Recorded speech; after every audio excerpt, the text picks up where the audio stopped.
I will speak for Akwa Ibom State in terms of my support for investors and for investment. First, I want to identify with some of the postulations made by our learned Nobel laureate. There were a few issues that I couldn't understand very well, but some that I understood, I identified with some.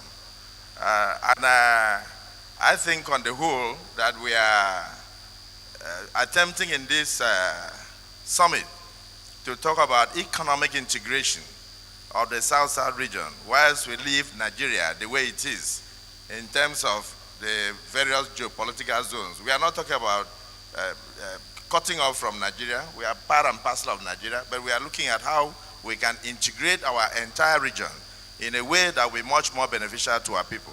So if we are talking in terms of investment, I want to agree that in Akwa Ibom said the ground is very level for investment. First, I don't know what area you will be interested in, but if you look at the area of aviation, for instance, federal government permitting, we are building an MRO, maintenance, repair, and overhaul facility, which I think the federal government should support. It is the first in the whole of West Africa. The hangar we are building at Akwa Ibom Airport, of course, the first state-sponsored airport. I know where they tried something, but that was in conjunction with the private sector.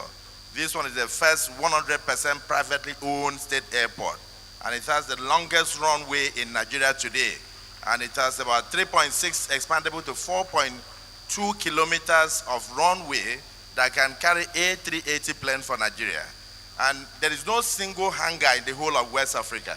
So we are building that MRO, and we are looking for investors to come in and come with technical partners that can run that place. That's one side of it. And then the other part is that we have a very robust plan to develop an industrial city in a place we call Ibaka. And as you know the Nigerian story, Nigeria is a country where industries were sited nearest to where the ministers came from, not necessarily on the basis of economic viability.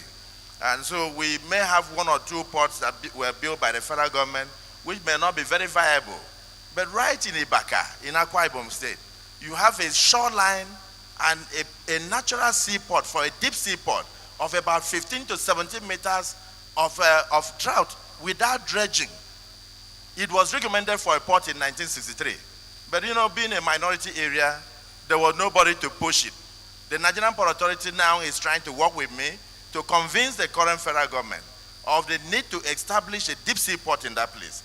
And if the private sector is interested, that can complement the effort of Lagos. We have over 130 ships in Lagos, sometimes attempting to berth, and sometimes carrying pharmaceuticals that will expire inside the ship before they get to the public because of space. Nigeria is not an attractive destination for shippers. And I think this is one period that we must drop sentiment and then go into investment in areas that will help the country. We are looking at over 50,000 employment in that sector if it becomes possible. I thank the president because just 2 weeks ago, he granted a license for a free trade zone for that area. I have facilitated the area. I brought in international consultants from England, Wally Parsons. I've acquired over 14,000 hectares of land so we can have ammonia plant, we can have fertilizer plant, we can have a deep sea port, we can have a refinery that has eluded Nigeria for so many years, workable. And in preparation for investment in Akwa Ibom, I have turned around the state in terms of road infrastructure. And I was just looking at the Nobel laureate. I want to invite him to Akwa Ibom because you have at least a small model for you to talk internationally. When you are talking outside, you tell them that all is not lost. Come to Akwa Ibom State in Nigeria and see what is happening. All is not lost for this country. You know, because I came into government and I was like you. I approached development with anger. I felt that Nigeria should not be where we found ourselves. What legacy are we going to leave for our children? So we have a small state that we can use as a model. When you are speaking internationally, stand somewhere and hit your chest and then tell them that the infrastructure is prepared already by the current administration, that under 5 years, over 260 roads have been done. No discrimination between federal and state roads. We have dualized federal highways. We have built the best international airport as of today with the best lighting system, the best equipment that anybody can think of. As I speak now, I'm expanding the apron to carry over 20 planes. I've given a contract for a major international terminal that has eluded Nigeria. There is no major one in the country. I'm very impressed with what Delta is doing, but I've improved upon that. And in 15 months from today, you have an international terminal that you can boast of, with fingers that can carry up to 14 planes. So it's not really about my state, but since it's about investment, I just wanted to mention the fact that the ground is prepared for it. In terms of security, we are working very hard. Security is still something that is controlled by the federal government. I always talk about state police, and people say, oh, they will use it to go after political opponents.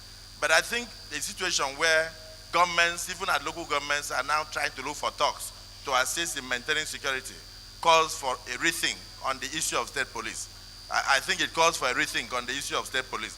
Let governments, let the governor go down to tell his people, if I'm elected a governor, there will be no kidnapping in my state. If I'm elected a governor, I'll bring insecurity to an end. You can't say that today when the apparatus of security is controlled by the federal government. So, but we have worked very hard. We set up 2 security systems. We have cordoned off the state with the cooperation of the federal government, and the state is relatively very calm. And I can tell you, we have a lot of expatriates. We have the best construction companies working right now in Akwa Ibom State, from JB to Setraco, all of them. Internationally, they are all available.